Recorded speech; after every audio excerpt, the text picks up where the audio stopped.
Bonjour à tous.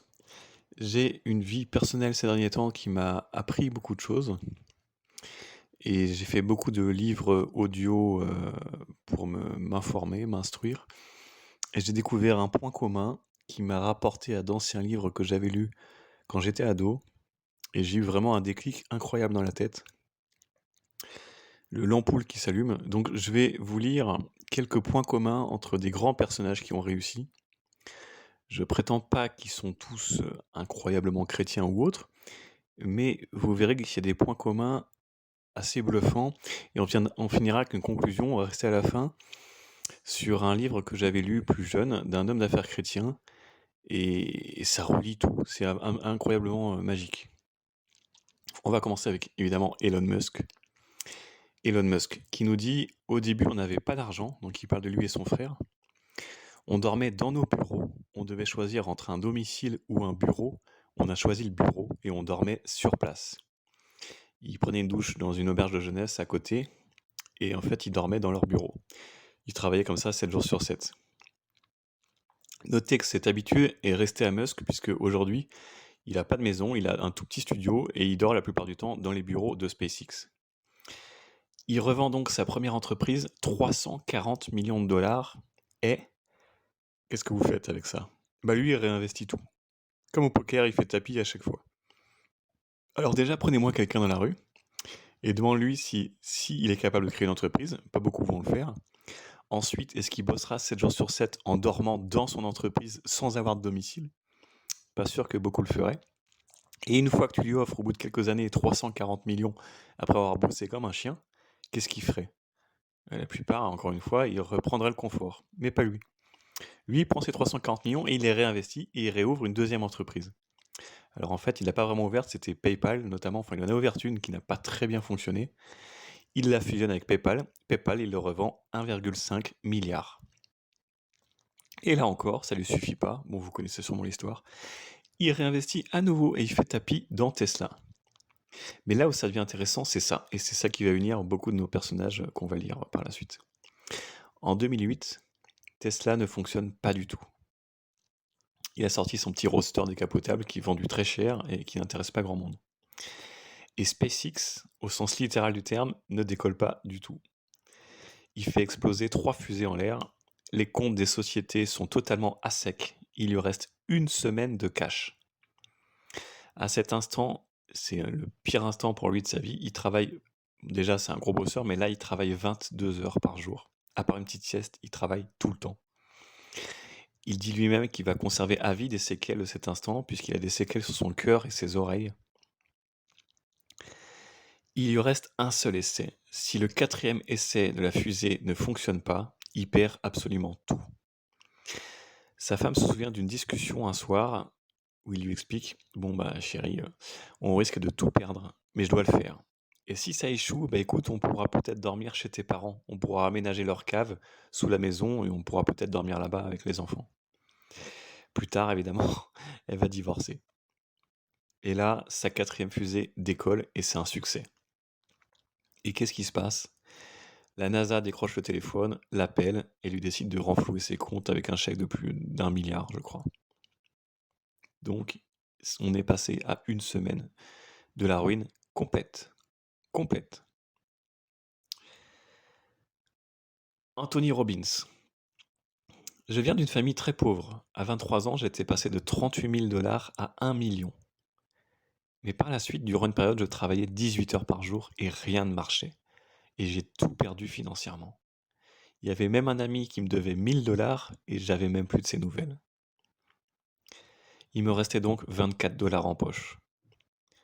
J'allais me diriger vers un buffet à volonté, vous savez, les flunch. J'y allais à pied, car je n'avais même plus de quoi me payer l'essence. À cet instant, je rencontrai un petit garçon à l'entrée du restaurant, de la cafétéria, qui avait tenu la porte à sa mère. Je ne peux pas le décrire, mais il avait l'air si tendre, si gentil et soucieux de sa mère, ça m'a profondément touché. Je lui ai dit: «C'est très élégant ce que tu fais». J'ai mis la main dans ma poche et je lui ai donné tout ce qu'il me restait. «Tiens, tu es tellement élégant que tu peux même inviter ta mère à dîner». Et alors je suis rentré chez moi et j'étais dans un état totalement euphorique. Je n'avais plus d'argent, plus rien. Mais j'avais le sentiment de rentrer à la maison en volant littéralement. J'avais encore un plan, un dernier plan pour gagner de l'argent, mais c'était pas avant une semaine à 10 jours. Et donc j'ai passé le temps qu'il me restait pendant toute la soirée à me dire, après tout, le corps humain est tout à fait capable de rester une semaine à jeûner. Donc je peux quand même essayer de ne pas manger pendant une semaine. Finalement, possible ou pas, le lendemain, je recevais un courrier de ce fameux ami qui m'avait enfin retourné un chèque avec les 1 000 € qu'il me devait. Et j'ai pleuré. Cette période précise a changé ma vie. Steve Harvey. J'essayais de pêcher des poissons dans les rivières, les lacs. C'était souvent des terrains privés ou interdits de pêche. Et je me faisais attraper des fois. Et je devais les remettre à l'eau. Ces types qui m'attrapaient ne savaient même pas que j'essayais simplement de me nourrir. Eh oui, j'avais l'habitude de passer la nuit dans des parkings d'hôtels. J'étais divorcé, SDF, et je vivais dans ma voiture depuis 3 ans. Mais lorsque j'étais petit, j'avais un rêve. Je voulais devenir animateur télé. Lorsque j'avais dit mon rêve à la maîtresse, elle m'avait humilié devant toute la classe. Car en plus, j'étais bègue, un niveau élevé. J'avais beaucoup de mal à articuler le moindre mot, et surtout en public. Un soir, il me restait 35 $. Et je me suis mis à prier. Alors Dieu m'a répondu, et il m'a dit, si tu te lèves tout de suite, je t'amènerai dans des endroits où tu n'as jamais été. Alors je suis parti à la cabine téléphonique, consulter mes messages. À l'époque, vous savez, pour consulter le répondeur, on allait dans les cabines et on composait un numéro. Et là, j'avais un premier message, et puis même un second. On avait entendu parler de moi, et quelqu'un voulait que je sois disponible pour faire un show. C'était moins une, parce que ça avait lieu le lendemain soir. Robert Kiyosaki. Il est difficile d'expliquer à quelqu'un qui valorise le travail les raisons qui vous poussent à ne pas en vouloir et persévérer dans vos objectifs. Alors par là, évidemment, il entend le salariat. Il nous arrivait d'avoir de petits boulots, moi et ma femme, quelques jours, mais la perspective d'un travail stable fut une idée qui ne m'a paru jamais intéressant. Ne serait-ce qu'au pire des moments de doute et de détresse, et encore. En 1985, mon épouse et moi étions sans toit et sans emploi. Nous vivions dans une vieille Toyota dans laquelle on inclinait les sièges pour dormir. Un jour, nous finîmes par réaliser notre condition et par accepter la proposition d'une amie de vivre quelques semaines dans sa cave. Nous avons vécu au jour le jour, au bord du gouffre. 4 ans après, en 89, nous étions devenus millionnaires. Et en 94, nous n'avions plus besoin de travailler jusqu'à la fin de nos jours. Et là, on va prendre Napoleon Hill, qui est un personnage ô combien symbolique, puisque c'est le père de nombreux coachs en développement personnel et en économie, dont par exemple Kiyosaki que j'ai nommé. Et son histoire personnelle est peu connue, mais elle est très intéressante. J'ai pris ce témoignage d'une autre vidéo de ce qui semble être un ancien ami à lui, qui est encore vivant, il devait être beaucoup plus jeune. Bon, en tout cas, écoutez le témoignage complet, c'est assez intéressant et c'est peu connu. Alors, il naît en 1883 et vit dans une petite cabane, car son père est trappeur, il vit de la fourrure. La famille est très pauvre. Il est important de savoir qu'il avait une mentalité malsaine quand il a grandi, Napoléon Hill. C'était un voyou. Il avait l'habitude en fait de dépouiller, de voler les gens dans la rue, de les agresser et de leur voler ce qu'ils avaient. Un jour, il va même envisager de voler une banque avec l'arme de son père, puisqu'il est trappeur et qu'il a un fusil. Je crois que le projet est avorté et c'est un pasteur qui essaie de rabibocher l'histoire et de se débrouiller pour qu'il n'aille pas en prison. Ce pasteur lui apprend à lire, à écrire, et il deviendra journaliste. C'est ainsi qu'il sera amené à rencontrer Carnegie. Carnegie, à l'époque, donc fin du 19e siècle, c'était l'homme le plus riche du monde. C'était un industriel américain dans l'acier. Il était également parti de rien d'ailleurs. Il avait à cette époque 130 000 employés. Grâce à Carnegie, Napoleon Hill sera introduit dans les grands milieux. Il va rencontrer 550 personnes parmi les plus importantes des États-Unis. dont Henry Ford ou encore Thomas Edison, le fameux inventeur de l'ampoule d'électricité. Plus tard, Carnegie décède. Et à cet instant, Napoleon Hill n'a plus aucun scrupule, puisqu'il déploie tous les avantages de tous les réseaux que lui avait présentés Carnegie. Il créera un cabinet de consultants. Alors, il faut quand même savoir que Carnegie, effectivement, voulait apprendre à Napoleon Hill comment réussir. Étant lui-même, Carnegie, un immigré écossais qui était venu sur le sou, comme beaucoup d'Américains. Et il avait voulu faire un certain ouvrage pour essayer de populariser comment les clés du succès. Mais c'était sans compter, ou peut-être le savait-il, mais Napoleon Hill avait conservé une mentalité assez voyou, assez voleuse, en fait assez jalouse et mal intentionnée. Et en fait, c'est là où c'est intéressant, c'est que c'est un peu comme Judas dans la Bible, c'est peut-être pas un bon exemple, mais finalement, il a choisi la bonne personne tout en choisissant la mauvaise. C'est très intéressant la suite de l'histoire. À son décès, donc au décès de Carnegie, Napoleon Hill n'a plus aucun scrupule et déploie ses avantages. Il créera un cabinet de consultants grâce à toutes ces relations qu'on lui a présentées et deviendra immensément riche. Avec le personnel de maison qui va avec, le chauffeur, jardinier, il organise dans sa propriété, l'une des plus grandes de New York, des garden parties à répétition. C'est un peu le Gatsby de l'époque. Je ne sais pas si vous connaissez le film avec DiCaprio, qui est basé, je crois, aussi sur l'histoire vraie. Je ne sais plus de qui d'ailleurs, il faut que je retrouve. Euh, Dans sa dernière garden party, il avait invité plus de 200, bon, peut-être plus, mais en tout cas, il y avait 200 voitures amassées dans la rue, en bas de chez lui, à tel point que la police était obligée de réorganiser la circulation. En fait, il redevenait le jeune homme qu'il avait été, et il disait, on dirait ces gays-là, si on n'a pas une Rolls, il considérait qu'on n'existe pas. Sa famille, ses amis, beaucoup de personnes lui tournent le dos. Ce qui est intéressant, c'est qu'à cet instant, nous sommes dans les années 20. Et en 1929, badaboum, crise financière. En une après-midi, il avait tout perdu. Et rapidement, évidemment, avec l'effet domino, et avec les huissiers et les saisies, il s'est retrouvé sans rien. Alors qu'un jour, il est dans une chambre de bonne, il s'aperçoit qu'il ne peut même plus se payer un ticket de métro. Il sort dans les rues au milieu de cette déroute financière de l'Amérique, brisé. Il s'assoit sur un trottoir, et là, il semble avoir une vision, la vision de Carnegie, qui apparaît devant lui comme un spectre, un fantôme du passé. Et Carnegie lui parle et lui dit « Vous voyez où vous en êtes rendu ?» Et Napoléon lui demande pardon. Alors sur ce bout de trottoir, complètement ruiné, il s'effondre en pleurs. Et dans son témoignage, ce qu'il dit, c'est que après, alors il dit « Je suis rentré dans une église et j'ai prié. Et puis j'ai pleuré.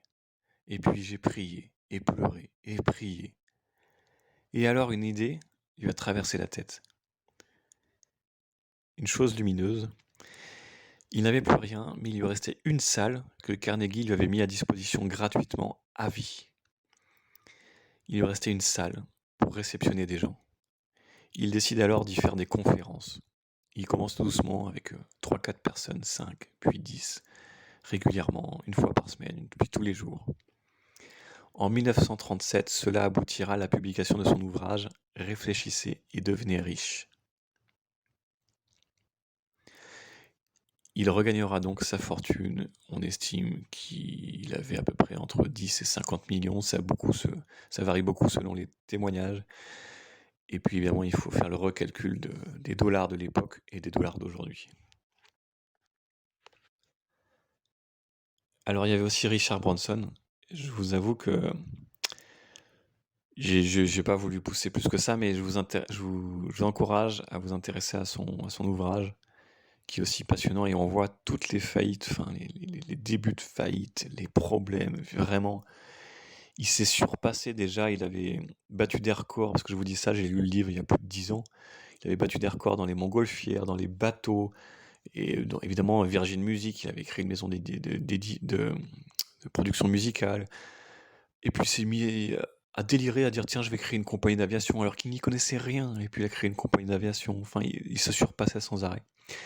Il faut savoir quand même que pour les plus âgés, Richard Branson, c'était quand même le Elon Musk de notre époque. C'est le gars qui passait d'un métier à un autre sans rien y connaître et en battant tous les records à chaque fois. Il a une histoire absolument incroyable. Et notamment dans son histoire, il est aussi un jour dans un bateau de pêcheurs avec sa femme. Alors je sais pas, c'est des vacances, ils se promènent sur un bateau de pêcheurs. Et ils sont pris au milieu d'une tempête.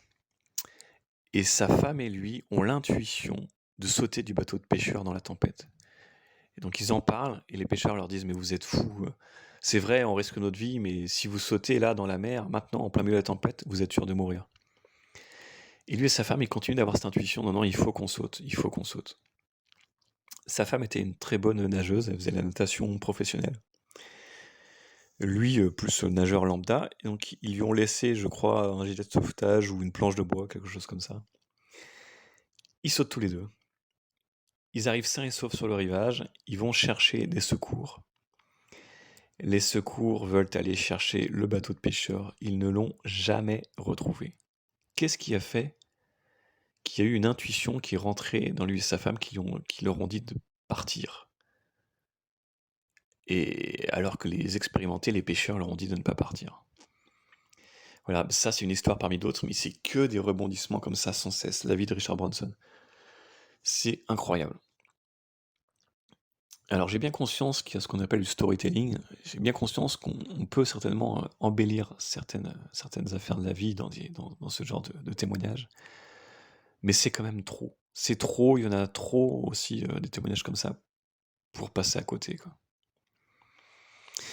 Et toutes ces choses que j'ai lues et que j'ai écoutées, appris pendant des années et que j'ai maintenant vécues ces dernières années dans le monde de l'entreprise parce que j'étais entrepreneur. J'ai eu un lien avec un livre que j'avais lu donc beaucoup plus jeune, d'un homme d'affaires chrétien qui s'appelle Gunnar Olsson. J'ai pas trouvé sa fortune, mais il a créé mais plusieurs entreprises, dont une, je crois, dans les emballages recyclables. Et écoutez bien ce qu'il écrit dans son livre, hein, ça m'a vraiment absolument transpercé et ça explique tout ce que je viens de vous montrer. Il dit que finalement nos épreuves sont pour tester nos propres limites, nos résistances. En fait, le but est d'aller tout au bout de qui nous sommes, tester le plancher sous vos pieds, vous savez, le plancher de la piscine. Parce que finalement, qu'est-ce qui peut arriver? Si on échoue, on meurt et on rejoint Dieu. Et si on réussit, on s'accomplit pleinement comme individu. Et alors, il dit cette phrase sur le monde des entrepreneurs, écoutez bien, c'est valable dans tous les domaines. Dieu veut que nous allions au-delà de nos compétences, afin que sa gloire puisse être manifestée dans notre vie quotidienne. C'est d'une beauté inouïe quand on y pense. Parce que regardez Steve Harvey, qui nous explique qu'il était bègue, timide, SDF, et il termine présentateur télé. Il accomplit son rêve d'enfant. En fait, Dieu sait qu'il va témoigner partout dans sa vie quotidienne de ce qu'il a fait pour lui. Et il veut de ça pour tout le monde. C'est un rapport gagnant-gagnant en fait. Dieu ne peut se manifester qu'en dehors de notre zone de confort, en dehors de nos limites. C'est à ce moment-là dans lequel on s'abandonne, on saute dans la piscine, on ne sait pas nager, on coule, on touche le fond, on rebondit, et c'est à ce moment-là qu'il produit un miracle. Toujours. Parce qu'il sait que tout le monde verra le miracle qu'il a fait pour l'individu, quel qu'il soit. Et il sait, Dieu, que vous serez acquis à lui et que vous n'oublierez jamais. En fait, c'est un peu le bon ami qui est là quand tout le monde vous abandonne. Et c'est intéressant de revenir sur la notion de péché, qui est complètement... Enfin, vous savez ce que je pense de l'Église catholique. Le péché, donc il faut le rappeler l'étymologie, le péché ça veut dire rater le but. Et en fait, ce que dit Gunnar Olsson, c'est que si nous nous opposons à notre être intérieur et autorisons notre propre force, nos compétences et nos astuces à nous diriger, pour ne pas dire à nous sécuriser, alors là on entre dans un désert. Dans un désert, une zone où rien ne pousse. C'est la mort. C'est ça, on dit que le péché entraîne la mort. Rater le but entraîne la mort. Parce que le succès de Dieu, c'est un garçon timide qui bégaye, qui devient animateur télé. Et pourquoi pas un handicapé paraplégique de naissance qui devient un marathonien. Parce que quand on remet la médaille d'or à cet handicapé paraplégique, que le monde entier le regarde avec les caméras braquées sur lui, on va lui demander quoi? Comment vous en êtes arrivé là? Et vous pensez qu'il va répondre quoi, l'athlète? Oh, j'avais des aptitudes naturelles à la naissance que les autres n'avaient pas. Ben, ça risque pas. Donc cette espèce de rapport gagnant-gagnant où il faut qu'on s'abandonne, qu'on perde tout, qu'on finisse en pleurs, et à partir de là, il nous fait rebondir, et il nous amène, comme on a été, on lui a accordé d'aller au-delà de toutes nos forces, de toutes nos compétences et de tout notre savoir. Il nous dit maintenant, je vais te récupérer et je vais t'enseigner et je vais te montrer et te faire aller dans des zones où tu n'as jamais été. C'est vraiment ça en fait. Et il y a la même chose dans l'Ancien Testament, notamment avec Job, que vous connaissez sûrement, qui est un personnage biblique. Alors je me suis marré à estimer sa fortune personnelle, parce que c'était des fortunes de l'époque. Satan dit que Job croit en Dieu parce que la vie lui est douce et qu'il a réussi sans aucun effort.